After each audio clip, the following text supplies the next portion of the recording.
Welcome बच्चों, मैं DK Mishra. इस पेपर को डिस्कस करते हैं आज, जो आपका work energy and power chapter से है। इसे आप बेसिक क्वेश्चंस का कलेक्शन कह सकते हो, which is equally important for NEET as well as JEE. JEE advance से रिलेटेड एक दो क्वेश्चंस इसमें कह सकते हो, otherwise rest questions are basic related. तो कैसे सॉल्व करें इसको देखते हैं, कोई कोशिश करते हैं बेस्ट सोल्यूशन मिले आपको। और अगर आपके पास बेस्ट हो किसी एक क्वेश्चन का तो ज़रूर बताएं हमें। तो चलो पहला स्टार्ट करते हैं। If v is the instantaneous velocity, मतलब किसी भी इंस्टेंट पे, अब the body drop from the top of a tower which is at located at h height, which of the following remain constant. तो मान लो ये ग्राउंड है, टावर से h हाइट पे आया कोई, तो देखो बेटा ड्रॉप किया जा रहा है, एनर्जी कंजर्व होगा। एनर्जी में आता है काइनेटिक प्लस पोटेंशियल। जब उसकी इंस्टेंटेनियस स्पीड v स्क्वायर है और h हाइट ग्राउंड से है, तो उसकी पोटेंशियल एनर्जी इतनी होगी, ये कांस्टेंट होगी। अब अगर तुम मास से डिवाइड कर दो, बिकॉज मास कांस्टेंट है, एनर्जी पर यूनिट मास, तो हो जाता v²/2 + gh। तो ये बी ऑप्शन करेक्ट है। तो कितना इजी क्वेश्चन हो गया पहला। अब आ जाते हैं दूसरे क्वेश्चन पे। दूसरा क्वेश्चन है पावर पे related. Power of a water pump is 2 kilowatt. तो बेटा पावर हो गया 2000 वाट। G10 है। Amount of water it can raise in 1 minute to height of 10 metre. तो पावर होता है वर्क डन अपॉन टाइम। अब कितना, जितना पोटेंशियल एनर्जी होगी वही वर्क होगा उसका। अब ये पावर है तो सॉल्व कर लेते हैं। मास G10 है, height is given as 10 metre, time is 1 minute. 1 minute को आप 60 सेकेंड में कन्वर्ट करो, और ये हो गया 2000 litre, I am sorry 2 kilowatt. तो ये जीरो कैंसिल हो गया इससे। अब ये मास हो गया 1200 kg। तो मास वाटर के लिए जितना मास है वही उसका वॉल्यूम है लीटर में, तो 1200 लीटर हो जाएगा इसका आंसर। अब आ जाते हैं क्वेश्चन नंबर 3 पे। Potential energy of a particle varies with distance as shown in figure. Distance graph दिया हुआ है, A B C D point है। Force acting on the particle is zero. Potential energy और फोर्स में एक relation होता है, minus work done by conservative forces और एफ डी एस। तो फोर्स को लिखा जा सकता है minus D U by D S. अगर ये एक डायरेक्शन में है तो D U by D X. तो इक्विलिब्रियम में या force acting on the particle is zero, जहां स्लोप जीरो है पोटेंशियल का, तो स्लोप जीरो है बी और सी पे। बहुत ही आसान क्वेश्चन है बेटा आप लोग के लिए ये। आई होप सभी बच्चों ने किया होगा। कई क्वेश्चन इजी होते हैं कैलकुलेशन में, कई इजी होते हैं कॉन्सेप्ट में, और कई इजी होते हैं दोनों में। तो ये शायद दोनों के लिए था। अब आ जाते हैं question number 4। A running man has half the kinetic energy than a boy of half his mass has. The man speed up by 1 meter per second, then has the same kinetic energy as the boy. What is the original speed of man and boy respectively? तो man का जो kinetic energy है वो, running man has half the kinetic energy than a boy. ये है पहला condition. मास के बारे में भी दिया है, मैन हाफ इज मास। तो मैन का मास मान लेते हैं कैपिटल एम है, v², half of the kinetic energy. Boy का मास है हाफ ऑफ द मैन का मास, इनटू बॉय की स्पीड मान लो v1 है। तो यहां से कुछ रिलेशन निकल जाएगा, m/2 कैंसिल कर दिया, तो 4v² is equal to v1² का एक रिलेशन आया। ओके बेटा, यहां से आप लिख सकते हो v1 इज 2v। अब कह रहा है मैन ने स्पीड अपनी 1 मीटर पर सेकंड बढ़ा दी, तो दोनों की इक्वल हो गई काइनेटिक एनर्जी। तो अब जो मैन की काइनेटिक एनर्जी है वो v+1, और अब बॉय की इक्वल हो जाएगी। बॉय का मास है हाफ, और ये तो यहां से m/2 cancel, 2v+1 whole square is equal to v1 square. Solve कर लेते हैं। तो ये ब्रैकेट ओपन करो, 2v² plus 2 plus 4v। v1 की वैल्यू यहां से रखो, 2v का स्क्वायर होता है तो 4v²। अब यहां से क्वाड्रेटिक बनेगा, 2v² minus 4v minus 2 0, v² minus 2v minus 1 is 0। तो ये क्वाड्रेटिक बना। अब इस क्वाड्रेटिक को सॉल्व करिए। सॉल्व करने पे आपका जो आंसर आएगा वो आएगा पहला। आप इसको क्लियरली सॉल्व करिएगा, -b plus minus root b² minus 4ac upon 2a करके।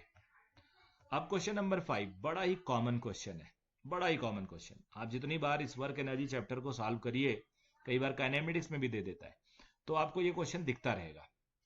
अब इस क्वेश्चन में bullet when fired at a target with a velocity of 100 meter per second penetrates 1 meter into it.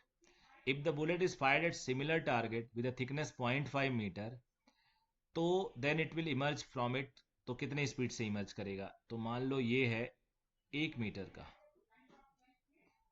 तो बुलेट गया और 1 मीटर में आके रेस्ट हो गया, मतलब ये 0 स्पीड हो गई। इस टाइम स्पीड इतनी थी, तो इसमें एक फ्रिक्शन वर्क कर रहा होगा, F into 1। Final speed 0, work done is change in kinetic energy का कॉन्सेप्ट लगा रहा हूं। बुलेट का मास इतना, इनिशियल इतनी। अब दूसरे में कह रहा है कि आधा मीटर पे कितनी स्पीड होगी, तो आधा मीटर मान लो v1 हो जाती है, तो वर्क कितना होगा, force into displacement. Friction force तो सेम होगा, कितने स्पीड से इमर्ज होगा उसकी काइनेटिक एनर्जी निकाल लेते हैं, -12 mv²। इनिशियल वेलोसिटी दी हुई है 100 मीटर पर सेकेंड। अब f की वैल्यू तुम यहां से रिप्लेस कर दो, -f की वैल्यू -12 mv², आधा बचा रहेगा, half mv² is equal to half mv1² minus half mv²। Half m cancel कर दो, इधर ले आओ, v² minus v² by 2 is v1²। तो बेटा ये v1 आएगा v√2, 100 बाई √2, जिसे आप √2 मल्टीप्लाई √2 डिवाइड करके 50 √2 लिख सकते हो। तो ये भी एक बढ़िया क्वेश्चन था। ऐसा ही एक क्वेश्चन और है आपके इस आई थिंक पेपर में, मे बी, हाँ सेकंड वाला ही देखो, वैसा ही है। A bullet having a speed of 100 meter per second crashes through a plank of wood. After passing through a plank, its speed is 80 meter per second.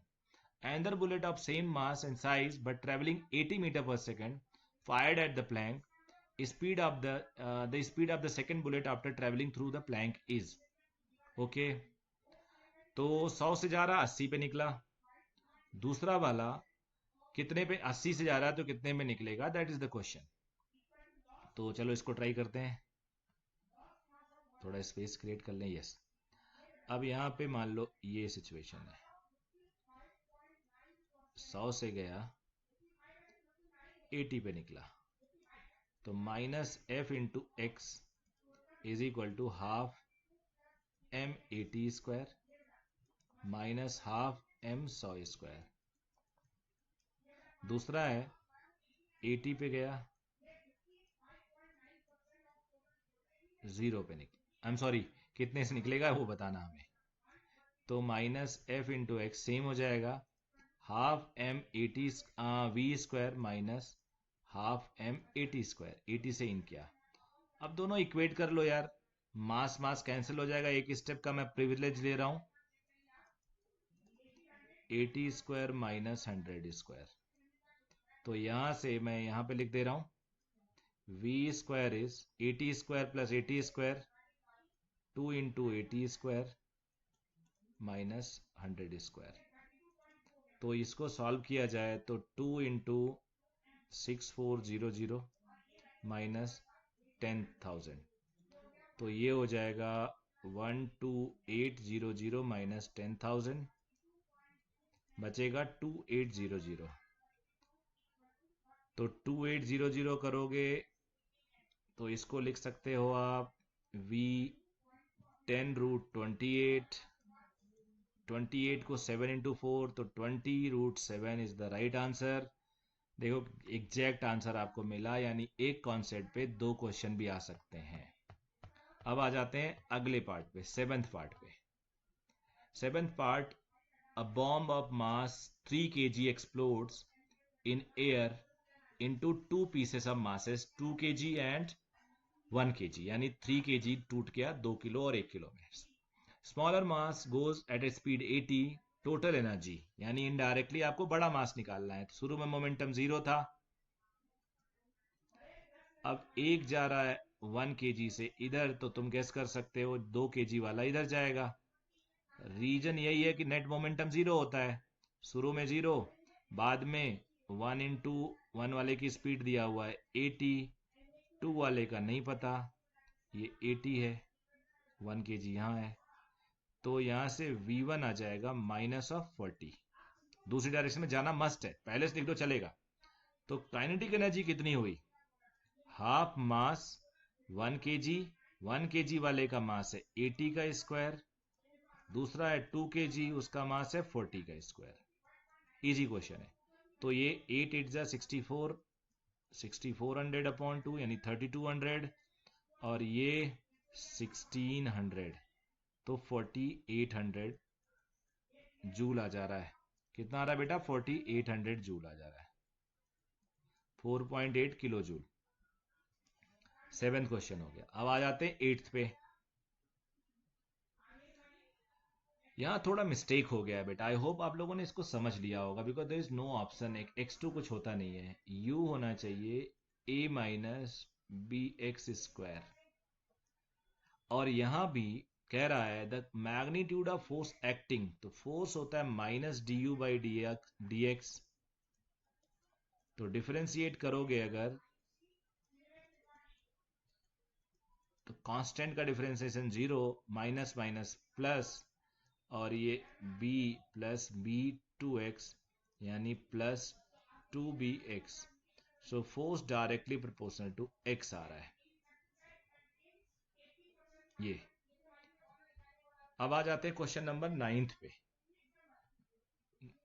9th है basic definition पे based.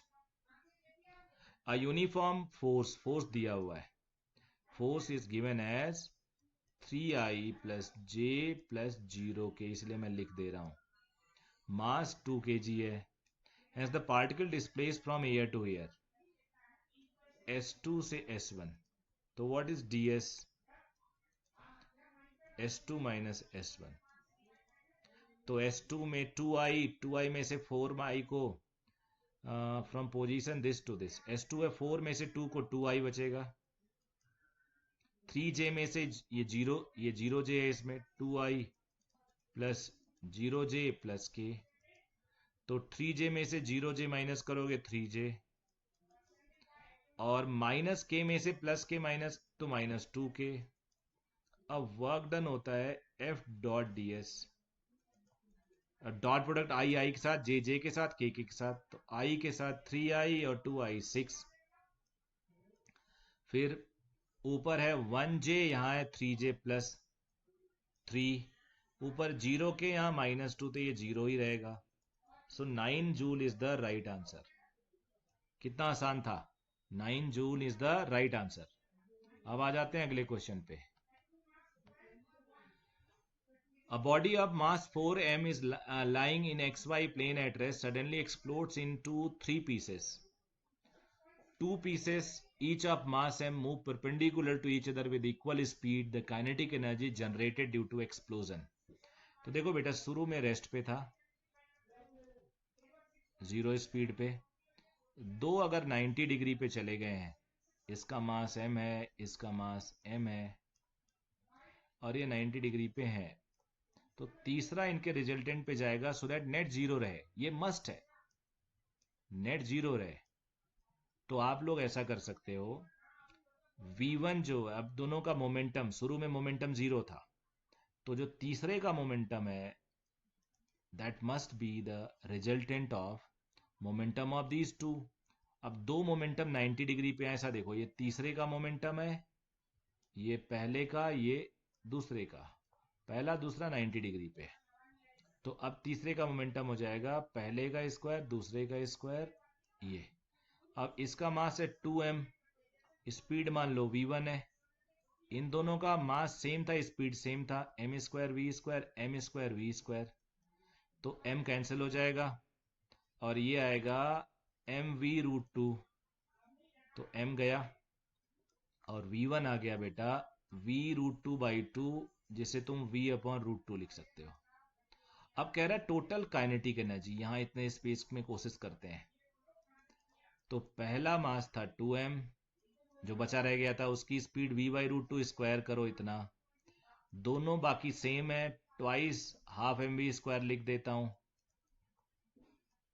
तो ये twice से ये cancel, mv square इधर बचा और half mv square इधर, यानी 3/2 mv square is the right answer. 3/2 mv square. अब काइनेटिक एनर्जी स्केलर होता है, वेक्टर वेक्टर मोमेंटम वेक्टर होता है, इसलिए नेट जीरो था उसका, तो दूसरी डायरेक्शन में आ गया। अब डायरेक्शन से काइनेटिक एनर्जी का कोई मतलब नहीं है, इसलिए काइनेटिक एनर्जी कैलकुलेट करते टाइम सिर्फ आपको स्पीड का स्क्वायर करना है, तीनों को सीधे फॉर्मूला लिखना है। जो दोनों 90 डिग्री पे मूव किए थे वो इक्वल मोमेंटम रखे थे, बिकॉज मास उनका सेम था mm और उनकी स्पीड भी सेम थी, इसलिए काइनेटिक एनर्जी भी दोनों का सेम होगा। अब क्वेश्चन नंबर 11 आ जाते हैं। क्वेश्चन नंबर 11 में a particle of mass m is driven by magnetic driven by machine that deliver a constant power k what. ऐसा क्वेश्चन एक कराया था कांस्टेंट पावर का।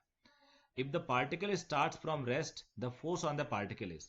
बेटा पावर कांस्टेंट है, तो पावर मैंने बोला था, इस पावर की वजह से जो फोर्स होगा डॉट बी दोनों में सेम डायरेक्शन होगा, तो cos theta zero, because power की डेफिनेशन होती है एफ डॉट वी, जिसमें कॉस थीटा आता है, एफ वी कॉस थीटा। तो ये हो गया power which is constant, constant को के लिख देता हूं। ये हो गया M D V by D T into V is constant, V D V constant upon mass into D T. तो इंटीग्रेट कर लो, V square by 2 constant upon mass into T, तो v आ जाएगा रूट ऑफ 2k अपॉन m t to the power half. अब जो force चाहिए तुम्हें वो होता है m इंटू ए, और a होता है dv बाई डी टी। तो डिफरेंशिएट जब करोगे आप, तो जो कांस्टेंट टर्म है 2k बाय m उसे बाहर करो, t स्क्वायर का differentiation, t to the power half का, sorry t to the power half का डिफरेंशिएशन में पावर बाहर आ जाता है, पावर -1, यानी m by 2k by m t to the power -half. अब तुम इस मास को अंदर भेजो, 2 को अंदर भेजो, मास को अंदर भेजोगे m स्क्वायर होगा, एक m कैंसिल होगा, 2 को अंदर भेजोगे 4 हो जाएगा, ऊपर वाला 2 कैंसिल हो जाएगा, t टू द पावर -हाफ। सारे ऑप्शन में देखो है, बट ये राइट आंसर है। क्वेश्चन नंबर 11 का राइट आंसर ए है। अब आगे आते हैं 12 पे। ये रिपीटेड क्वेश्चन है, पिछले पेपर में यही था। 300 joule of work is done sliding a 2 kg block up in the inclined plane of height 10 meter, work done against friction। 10 metre अगर हम जाते हैं तो ग्रेविटेशनल वर्क कितना होगा, फ्रिक्शन कितना होगा, work done by friction, work done by gravity is equal to total work which is 300 joule. Work done by friction है, निकाल लेते हैं, ग्रेविटी ऊपर गया तो उसके अगेंस्ट वर्क हुआ mgh, मास है 2, g है 10, h है 10, तो 200। तो ये हो गया फ्रिक्शन का work 300 minus 200 is equal to 100 joule. ये हो गया। अब आ जाते हैं अगले पे, 13वां। A cell of mass 200 gram is ejected from a gun of mass 4 kg by an explosion that generates 1.05 kg of energy. The initial velocity of the cell is। तो अगेन यहाँ मोमेंटम वाला केस बनता है कि आप एक ऐसे आप ऐसे डायग्राम बनाओ, यहाँ पे एक मान लो गन है और इसका मास है 4 kg। अब यहाँ से कुछ इसने बुलेट फायर किया, बुलेट गया v स्पीड से, 200 ग्राम है, 0.2 kg लिख दो, इसका मास है 4 kg, तो मोमेंटम कंजर्व होगा, 4 kg ये पीछे जाएगा, शुरू मोमेंटम जीरो था, 4v V1 is equal to 0.2 V मान लो। अब यहां से हो जाएगा 2V1 इज 0.1 V। अब ये 1/20 V1 इज V। तो जो बुलेट है उसकी स्पीड 20 टाइम्स है। अब दोनों में कितनी एनर्जी आ रही है? 1.05 किलो। तो 4 kg into V1 square 1/2 0.2 kg into V square 1050। अभी बेटा ये 2 हो गया, 2V1, V1 रहने दो,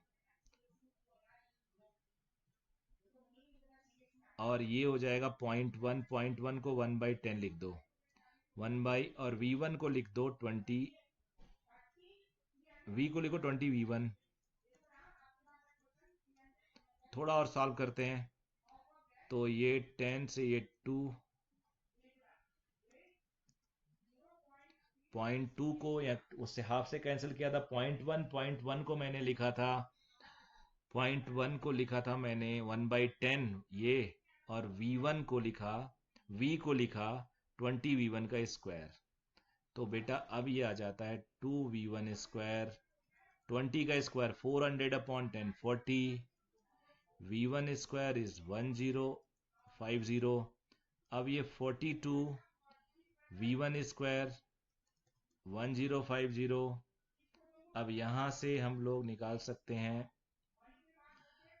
V1 इज √1050/42, और फिर V स्पीड हमें निकालना होगा। और यहां से अगर आप सॉल्व करो, V को आप लिख देना अल्टीमेटली 20 V1, V1 आ गया ना, V को 20 V1। तो जरा देखते हैं 42 से कुछ कैंसिल होता है क्या? 1050/42, 21,525 आ जाएगा। 3 से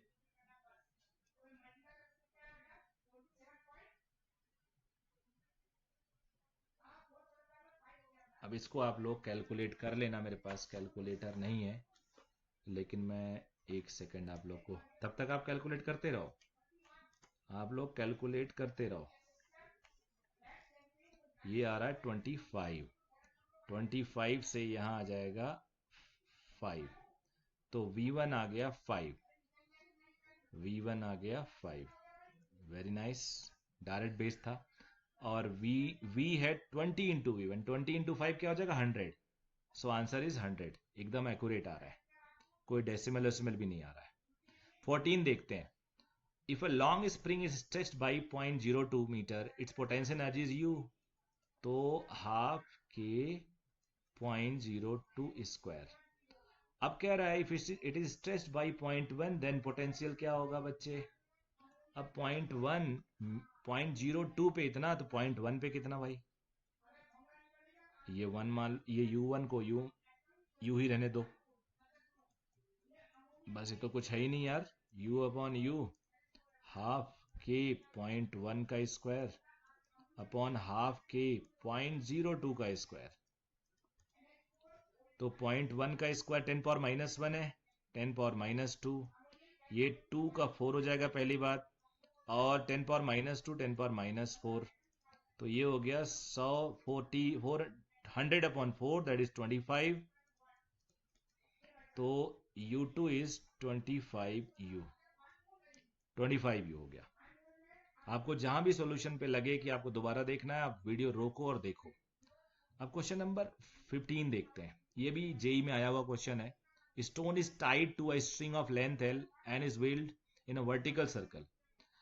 At the other end of the string as a center, with the other end of the string at the center. एक एंड सेंटर पे है, दूसरा को घुमाया जा रहा है स्टोन बांध के। At a certain instant of time, the stone is at its lowest position, has speed U1 लिख दिया, लेकिन U है वो, ऑप्शन में सारे U दिए हुए हैं। The magnitude of change in velocity as it reaches a position where the string is horizontal. तो अब ये सिचुएशन है, इसको थोड़ा मैं नीचे लिख रहा हूँ सो दैट प्रॉपर जगह मिले। इसमें बच्चे गलती करते हैं, मुझे पता है। यहाँ पे मैंने इसको सीधा ड्रॉ करना थोड़ा टेढ़ा हो गया है, U से फेंका, एल लेंथ है, यहाँ जब जाएगा तो चेंज इन स्पीड बताना है। आपको पता है जब यहाँ पहुंचेगा तो उसकी स्पीड हो जाएगी under root U square minus 2gl। Root के अंदर 2gl की कमी आ जाती है, एनर्जी कंजर्व करोगे यही होगा। अब चेंज बताना है, तो बेटा ये v1 है, चेंज हमेशा होता है final speed minus initial speed. Velocity बतानी है तो फाइनल ये जे कैप है, इनिशियल यू है, फाइनल माइनस इनिशियल लिख देता हूं। फाइनल है v1 जे कैप, इनिशियल है माइनस यू आई कैप। अब बेटा अगर तुम्हें इसका मैग्नीट्यूड चाहिए स्पीड, तो under root v1 square plus U square लिखना पड़ेगा, बिकॉज जे कैप और आई कैप है। मॉडुलस हमेशा कोफिशिएंट ऑफ आई स्क्वायर होता है plus coefficient of J square होता है। v1 की वो वैल्यू है वो है you square minus 2gl plus U square, ये भी हो गया, तो ये हो गया 2u square minus 2gl। 2u square minus 2gl ये मैग्नीट्यूड है, ये आंसर हो जाएगा। देखो लिखा हुआ magnitude of change in velocity, यानी क्लियर चेंज, वेलोसिटी का चेंज निकालना है फिर उसका मैग्नीट्यूड। आई होप आपका पेपर पूरा क्लियर हो गया होगा, कोई डाउट नहीं होगा। अगर आपको ये कोई दिक्कत इसमें लगता है तो मुझे बताइएगा किसी क्वेश्चन पे, मैं कोशिश करूंगा किसी तरीके से आपकी हेल्प की जाए। तो दैट्स ऑल बेटा, थैंक यू वेरी मच।